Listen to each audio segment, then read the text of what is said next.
السلام علیکم ناظرین، میرے اس چینل پر روز صحیح بخاری کی حدیث بیان کی جائے گی۔ آج کا موضوع ایمانیات کے بارے میں۔ ایمانیات کا باب نمبر 14، 15، 16 اور 17 اور احادیث نمبر 24، 25، 26 اور 27 بیان کی جائے گی، جس میں توبہ کرنے، نماز پڑھنے اور ایمان عمل اور فرما برداری اور شوہر کی ناشکری کے بارے میں بتایا جائے گا۔ اور پوری احادیث سننے کے لیے میرے چینل کو سبسکرائب کریں، ویڈیو اچھی لگی اور لائک کریں۔ باب نمبر 14، احادیث نمبر 24 اور سورہ توبہ کی آیت نمبر 5 میں اس طرح بیان کیا گیا ہے کہ فَإِن تَابُوا وَأَقَامُوا الصَّلَاةَ وَآتُوا الزَّكَاةَ فَخَلُّوا سَبِيلَهُمْ۔ اللہ تعالیٰ کا ارشاد ہے کہ اگر کفار شرک سے توبہ کر لیں اور نماز قائم کرنے لگیں اور زکوٰۃ دینے لگیں تو تم ان کے قتل کی سبیل ترک کر دو۔ سیدنا ابن عمر رضی اللہ عنہ سے ہی روایت ہے کہ رسول اللہ صلی اللہ تعالیٰ علیہ وآلہ وسلم نے فرمایا، مجھے یہ حکم دیا گیا کہ میں لوگوں سے قتال کروں یہاں تک کہ وہ اس بات کی گواہی دیں کہ اللہ کے سوا کوئی معبود نہیں، اور اس بات کی بھی گواہی دیں کہ محمد صلی اللہ تعالیٰ علیہ وآلہ وسلم اللہ کے رسول ہیں، اور نماز قائم کریں اور زکوٰۃ دیں۔ پس جب یہ باتیں کرنے لگیں تو مجھ سے اپنے خون اور اپنے مال بچا لیں گے سوائے حق اسلام کے، اور ان لوگوں کا حساب اللہ کے حوالے ہے۔ باب نمبر 15، حدیث نمبر 25، جس نے کہا ہے کہ ایمان عمل کا نام ہے۔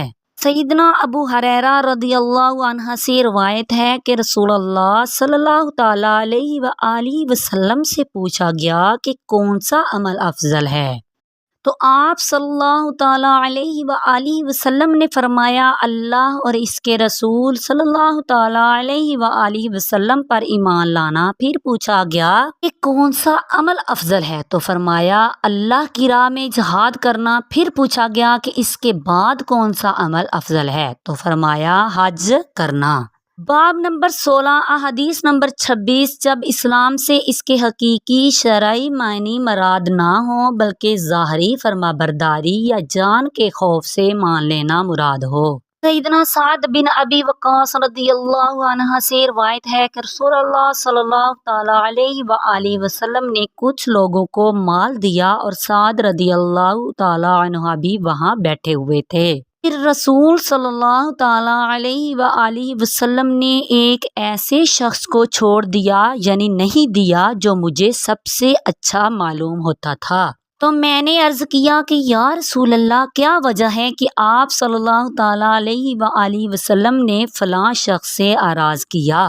اللہ کی قسم میں تو اسے مومن سمجھتا ہوں۔ تو آپ صلی اللہ تعالیٰ علیہ وآلہ وسلم نے فرمایا، مومن سمجھتے ہو یا مسلم؟ تو میں نے تھوڑی دیر سکوت کیا، پھر مجھے جو کچھ اس شخص کی بابت معلوم تھا اس نے مجبور کر دیا، اور میں نے پھر اپنی وہی بات کہی، یعنی یہ کہا کہ کیا وجہ ہے کہ آپ صلی اللہ تعالیٰ علیہ وآلہ وسلم نے فلاں شخص سے اعراض کیا؟ اللہ کی قسم میں تو اسے مومن جانتا ہوں۔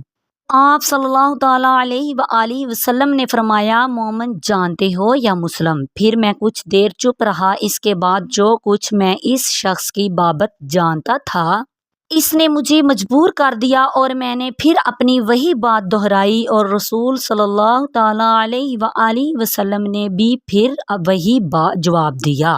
بالآخر آپ صلی اللہ تعالیٰ علیہ وآلہ وسلم نے فرمایا، اے سعد، میں ایک شخص کو اس اندیشے کے تحت کہ کہیں ایسا نہ ہو کہ اگر اس کو نہ دیا جائے تو وہ کافر ہو جائے اور اللہ اس کو آگ میں سرنگوں نہ ڈال دے دیتا ہوں، حالانکہ دوسرا شخص اس سے زیادہ مجھے محبوب ہوتا ہے، اس کو نہیں دیتا کیونکہ اس کی نسبت ایسا خیال نہیں ہوتا۔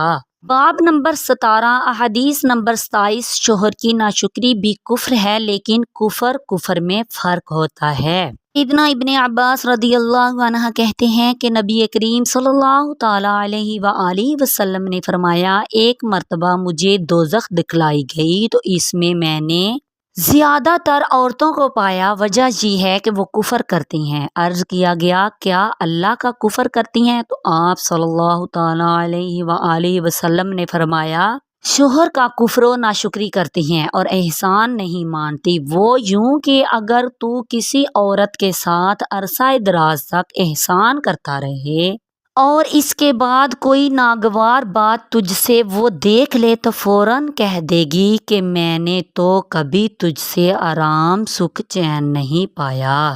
آمین۔